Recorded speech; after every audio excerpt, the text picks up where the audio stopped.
open the ballot.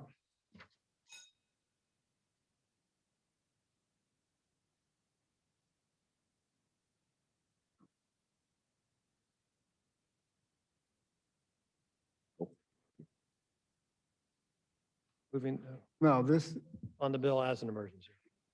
we already done voted on the emergency. So this is action on the bill.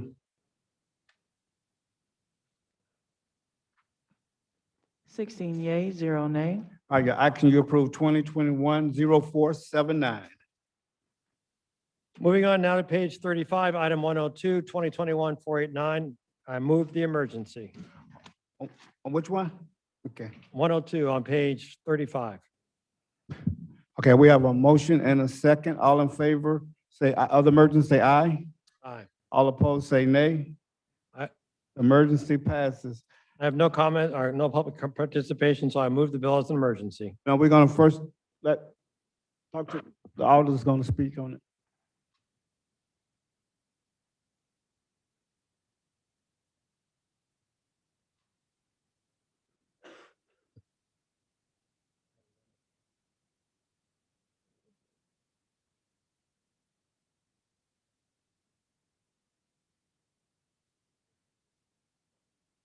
Mr. Harper's coming forward here. It looks like he wants to speak to this. We do have public participation, so Mr. Harper, you have 3 minutes. Thank you. I did fill out a card, and so did Mario. I think Mario's card, we did his early on. I have not seen any No, cards. we both did public Okay, comment and both that's fine. did. Okay, so could we start the time over, please? Yes, start Yeah. over at 3 minutes. Let's start you. his time over. Not many of you know of a country that's called Rhodesia. Rhodesia is a country on the north border of South Africa, not called Zimbabwe. Zimbabwe is a communist country. When I was a wee child from the age of 4 to the age of 9, my parents were missionaries there. And shortly after we left, there was a communist revolution and Robert Mugabe took over Rhodesia. I can tell you about people disappearing, walking down roads and never being seen again. These are the kinds of things, that's first person example.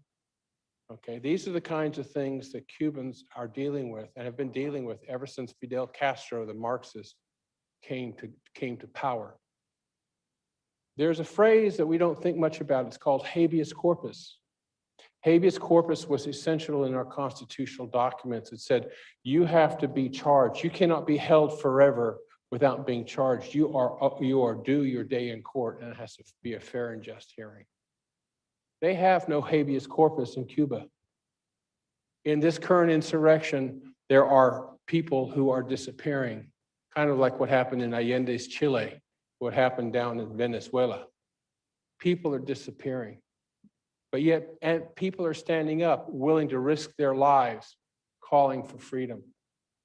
We need to send a message to the people in Cuba. We need to send a message to Washington, D.C., that we stand with everybody who risks their life and cherishes and loves freedom and the ability to speak their mind, the God-given rights that are embodied in the Constitution. Very important that you vote for this and vote for it in unanimity. We need to take a stand as this city and let the rest of the cities in Florida and the rest of the states in the United States and the people in Washington, D.C. who have hijacked our system, who are trying to destroy the fundamentals of this country, we need to let them know how important freedom is and what it takes to keep it going. Thank you.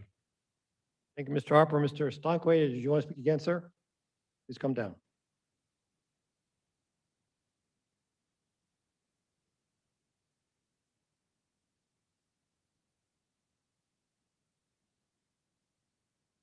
Thank you again. I'm sorry, my confusion, because I took the word before and I realized that maybe it wasn't the right spot.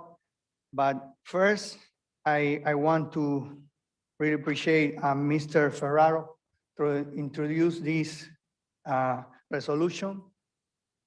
I just want, in this case, if you allow me to leave this clear, there is confusion around what is happening in Cuba. Sadly, for years and years, Cuban people has seen like people claiming for and begging for arms, begging for help. Please help us. So everybody see Cuba like, oh, poor guys.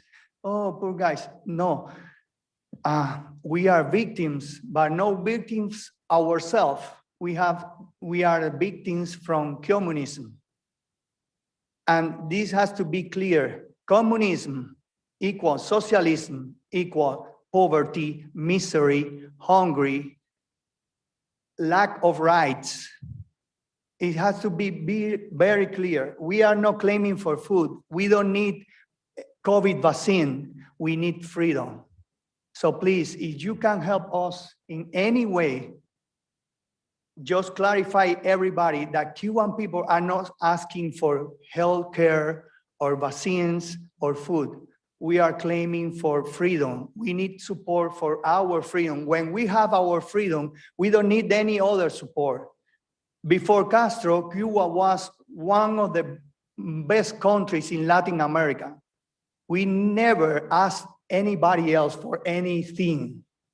We start doing that when Castro took the power and put on all the people in the misery.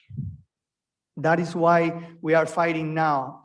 And we are fighting without any arms, any weapons, anything. We just are in the streets claiming for our freedom, and they are putting in jail and disappearing people. Young guys, 15-year-old, 17-year-old, women and men. They don't care about who is in front. Whoever that says something different, what they are asking to believe, they just get out. They take off from the streets and put on in jail. Now they are inventing another things, but this is the reality there. So please help us, and thank you very much for this time. Thank you, sir. Mr. President, apparently we have a floor amendment. I'm not sure who should speak to it. Yeah, Councilwoman Cumber. Yeah. Okay, we have go ahead. Can you want to explain your floor amendment? Yes, thank you, through the chair. And I would like to take just a minute to, as a Cuban American, talk about what's happening. I want to thank the speakers, and it will inform the floor amendment. And I want to thank my colleague for filing this. My goal with the floor amendment is to do exactly what the speaker said and really clarify what's happening in Cuba. Yesterday, I was in DC with senators and congressmen at the rally at the White House. Senator Scott was there, Congressman Walz, Congresswoman Salazar, and many others. And it was so critical that this rally was happening, and the Cuban protesters and Cuban Americans and everyone who was supporting marched to the Cuban embassy to demand that it be shut down. July 26th is when it happened, which was yesterday, and the significance of that is the Castro regime and the supporters have July 26th as the beginning of the revolution in 1953. And for my family and for countless others, that was when the Cuban people lost. And some of you know my history. I could go on for days about my family. My dad, I'm only living in a free country, and my kids are because my dad was able to escape. My grandparents also escaped in the early 60s, but they left after their lands were confiscated. My grandfather's car was firebombed. They had to leave, and they left everything. This has continued to happen since 1958. And it is great that there is a focus on this now, but I just want it to be clear, and I want our resolution to be clear that this is not about vaccines. This is not about food. This is not about mismanagement of government. In fact, I would say that the Castro regime is managing socialism just fine. They are keeping people on the island. There have been 5 generals in the last 10 days who have died. The regime is clamping down. The protesters who are getting arrested are being immediately sentenced to a year in prison with no due process. So there's a lot I could talk about, but I really just want to make it clear what this is about is freedom. That is it. This is about freedom. And so I appreciate the resolution, and I hope everyone supports my amendment. And once the amendment goes through, I will be happy to be a co-sponsor. But I also want to say that it's great to do this tonight, but those of us who grew up in Cuban families have been living this our entire lives. And there is cautious optimism among the Cuban Americans, but we have been burned by the US government before when we entrusted the lives during the 60s, during the Kennedy administration. We expected the cavalry to come, and it didn't. And so my family ended up being locked. There are 11 million people on this island 90 miles away who cannot escape. And there are cracks now that we're seeing, and this needs to go beyond just a resolution. It is important that this administration knows that we need action and not just words. So I'm glad. I never thought that I'd be sitting here talking about Cuba in City Council. So this is fantastic. I really like this, but it's deeply personal to me. I had lunch with my dad before I left DC, and it was really, it's what he went through coming as a child of 15 and what my grandparents went through having to leave their country, being forced at 40, is something nobody should ever have to do. And so I appreciate our colleague, Councilmember Ferraro, for filing this. My amendment, what it does is everyone has the sheet.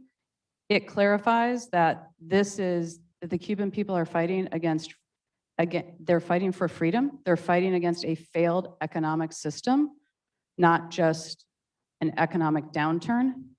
And the other issue is, the other thing that I did was I struck the language that talks about food, medical shortage, high inflation, so forth. This is about freedom. This is about people being able to come up and talk to us, and people being able to go march in front of the White House. There were countless people crying because their relatives, and they couldn't do this 5 years ago, 10 years ago, in my dad's case, 60 years ago, without repercussions of being tortured, being killed, being disappeared. So just want to clarify that. And I also, since the resolution was filed, in the last 2 days, it has become clear that they're not just detaining the protesters, they're actually bringing them up in trials with about 15 of them and summarily sentencing them to a year in prison. And these are not prisons like we all know, prisons, these are not American prisons. And this is exactly what the regime did in the 60s when my grandfather was representing his law students in the morning, and they would be executed in the afternoon. And so, again, I really urge everyone to accept the amendment that just tightens it up and clarifies that we all know exactly what is being fought for here. Thank you. Okay, we have a motion and second on the amendment. Mr. Ferraro, you on the amendment? You on the amendment? Okay, go ahead. Thank you. So I wanted to explain why I had the economic part in there as well. This is about freedom. To me, it's this is one of the easiest things you could ever vote on. You got communism and socialism versus freedom. So I wanted everybody to join on this, but let me tell you why all that was put in there. I learned more marching and talking with my Cuban brothers and sisters about what they were going through. A lot of people were telling me when they were there that they were forced to hold up signs of that they hated the United States, that all the things that you're seeing of the people there who are on camera showing that they hate the United States, of the penalties that they'll face or their families will face if they don't do that. But the thing that I was learning that I didn't know is that the different types of currency that they have in Cuba, that they have a currency for the people who live there, where they have the rations, where they were telling me that one person would get maybe 3 eggs a month, maybe 4 if they were lucky, how they didn't own anything, and how that there were 2 separate sets of monies. So when people came over there on tourist ships or came over there from flights from Mexico or the Central America, they had different currencies and different stores and different places that they could shop that the people who lived there couldn't with what they had. So there were truly 2 groups of people. There were people who were privileged and who were able to shop or be able to travel or to do something. And they had certain different types of currency for that. And then the people who lived there. So on your amendment, that's why I had the economic part. This is about freedom. I don't want to muddy the waters. This is totally about freedom. But that's why we had other things in there. I did learn on when I was there of how they were having to live under certain economic depressions, even if they got along with different people there. There's schools, and I could go on and on. I actually learned more walking with the group for a day than I probably did my entire life in school about this.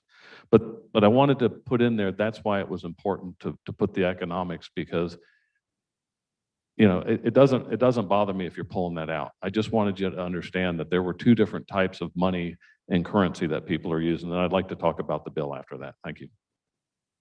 Thank you, Councilman Ferraro. Councilman Diamond, you're in the queue. Thank you, sir. If it's all right, I'll just speak on both and save us the time. I rise to first support the amendment. I love the spirit of Councilman Ferraro's original bill. I think Councilwoman Cumber's floor amendment tightens up the language and really gets to the subtle point, which is this isn't about COVID, which is what a lot of apologists for the regime in Cuba is trying to make it about, but it's really about freedom. So that's why I support the amendment. I support the resolution as a whole. I've said it 1,000 times. I don't like resolutions. I think that they're a waste of time. This is one of those few exceptions where I think it's valuable. I stand here as the son of a South African immigrant, 2 South African immigrants, one of which was thrown into prison because he campaigned for the wrong candidate who wanted to reform the apartheid regime and get rid of it and have freedom for all South Africans. And for that, he spent 3 days in jail. 6 weeks later, he was on a plane to the United States, where he landed in the Bronx, in New York, and started a whole life for his family. And I get to stand here today and enjoy freedom because of that decision. But it took another 2 decades before the efforts, primarily the United States and other Western nations, to reform South Africa actually took hold. In 1994, they had their first free elections. But we can't underestimate the value of what people said in places like the Jacksonville City Council about apartheid and what they were doing there. That same value is here today. And I pray to God that that's the moment we have for Cuba. So I stand here fully in support of the amendment, fully in support of the resolution, and I assume it will pass. But I think we ought to take up as many arms as we can for our Cuban brothers and sisters because they deserve freedom too. Thank you. Okay, we have a motion and a second on the amendment. We have no one else in queue. All in favor of the amendment, say aye. All opposed, say nay. The amendment passes. Mr. President, I move the bill as an emergency and one time amended. And we have a motion and a second. Mr. Beckman. Thank you, Council President. I'd rise to put my name on as a co-sponsor, please. Mr. Ferraro. Thank you. I met with the Mayor's Hispanic Advisory Council along with a lot of different groups, and I wanted to explain why we were doing this amendment. This was asked for me to do. They want to have all the different counties in Florida come up with theirs and to support freedom, to have everybody recognize what's going on. This is absolutely a turning point to where if we're able to get the administration to start looking at this, that this may stop the line that's going from Cuba to Central America. So we really want to stand with our brothers and sisters on this, and that's why we were putting this thing forward. And I know a lot of people don't think resolutions are important. I will tell you that this was really important to the groups that I met with, and I would please ask that everybody get on top of this. Thank you. Thank you. Mr. Diamond? Thank you. I just want to be added as a co-sponsor, please. Okay, Councilwoman DeFore? Thank you, Mr. President. I also would like to be added as a co-sponsor, and I want to thank my colleague, Councilwoman Cumber, for her amendment and heartfelt statements. I really appreciate that. Thank you. Councilman Bowman? Thank you, Mr. President. I guess about 15 years ago, I got to spend a week down in Guantanamo Bay and fly over the country. And it's such a beautiful country, yet you can see the marked difference on both sides of the fence. And it's just so sad to me, a country with so much potential 90 miles south of us has lived with this for this long. And so I want to thank Ms. Ferraro, I want to thank Ms. Cumber, and I certainly want to be a co-sponsor in this. Thank you. Councilman Borland? Thank you, Mr. President. I wanted, as a 20-year resident of South Florida, intimately familiar with a lot of folks whose lives were impacted by the migration from Cuba. As a matter of fact, a dear friend of mine was a Pedro Pan refugee and was moved to Indiana away from his family. His childhood partner was Bishop Estevez, who was the bishop of the Archdiocese of St. Augustine. And we've had a chance to have that conversation as well. So I proudly add my name as a co-sponsor. Councilman Carlucci?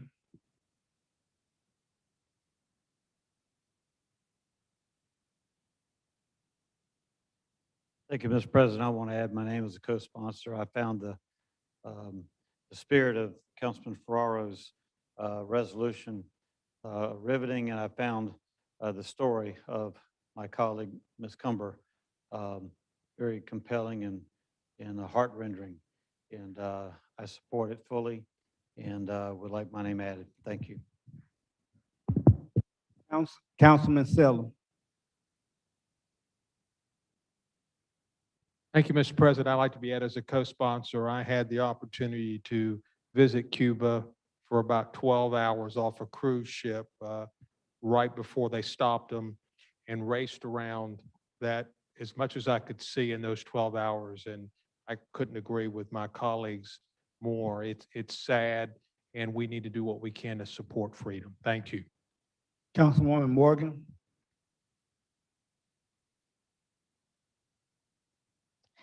Thank you so much, Mr. President. Mr. President, I rise to ask to be a co-sponsor of this bill. A couple of reasons why. Number one, I believe I'm a freedom fighter. Being African American, freedom, we know, isn't free. It comes at a cost. And so I definitely support the people who are fighting for freedom. The other reason is, like Mr. Salem, I had an opportunity to visit Cuba. And it was several years ago. And in fact, my husband has been maybe 2 or 3 times. But I too found the country to be absolutely exquisite, beautiful. I found the people to be warm.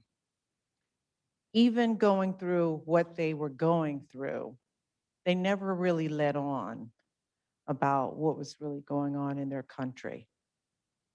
And I think that when you go to countries that are facing that, that is their way.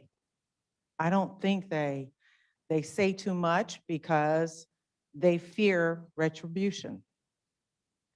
But it is a country like so many, like America was, like the Bahamas, like Haiti, still fighting. So I support that, and I support my colleague, Ms. Cumber, because I know what it's like. I know how people feel when they really can't even go to their own country, the country of their origin. So I stand in support of you, stand in support of you taking the initiative to do this, Mr. Ferraro. And I would like to be a co-sponsor. Thank you. Mr. Freeman, can you take the chair?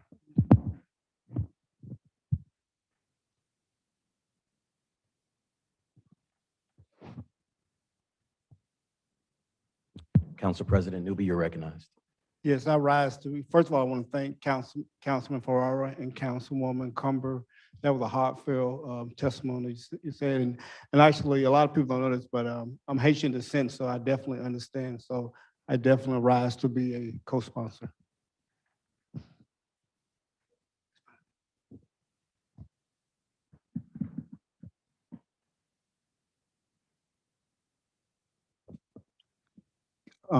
Councilman Freeman.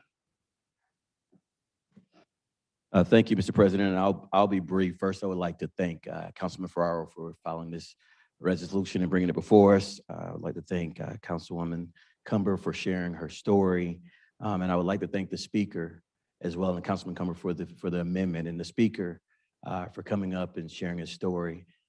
It's the right thing to do, and I'm honored to be a co-sponsor. Thank you. Councilman Carrico. Thank you, Mr. President. Many great words have already been spoken by my colleagues tonight, so just please add me as a co-sponsor of the bill. Thank you. Councilman Gaffney. Yes, through the chair, I thought you overlooked my name there. No. But saying that, let me thank my colleague, Mr. Ferraro. About 3 weeks ago, him and I stood out there downtown together, and I saw the compassion for most of those individuals that spoke that day. And when I got a chance to say a couple words, I just want to say I want to thank the Cuban family, because when one hurt, we all hurt. And so I say that, and then I heard my sister from another mother spoke just now, and how compassionate she was. I had to say something. Resolution is all we can do today, but if somehow we can help push this dialogue to another step, and ask all of us to do whatever we can do, because it is time. Countries so close to America shouldn't have to go through the struggles. And so whatever little bit I can do, I will try. So thank y'all. Councilman White. Yes, sir, Mr. President. Please add me also as a co-sponsor. Councilman Cumber, I know you want to close, but you already won. So, but you can close if you want to. Put her on the clock.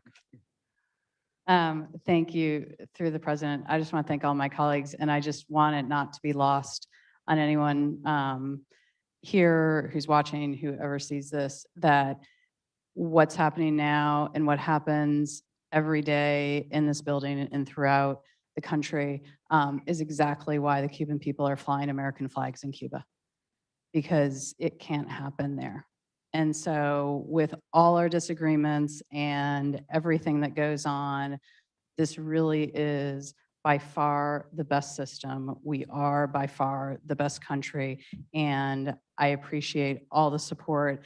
And I know that my fellow Cuban Americans and Cubans appreciate all the support, and we just need to take this time to really push it over the finish line and do what hasn't been done over the last 68 years. Thanks.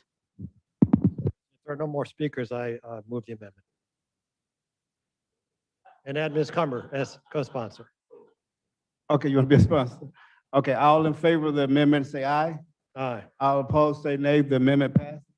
Mr. President, I move the bill as an emergency as once amended. Okay, we have no one else on the queue. Open the ballot.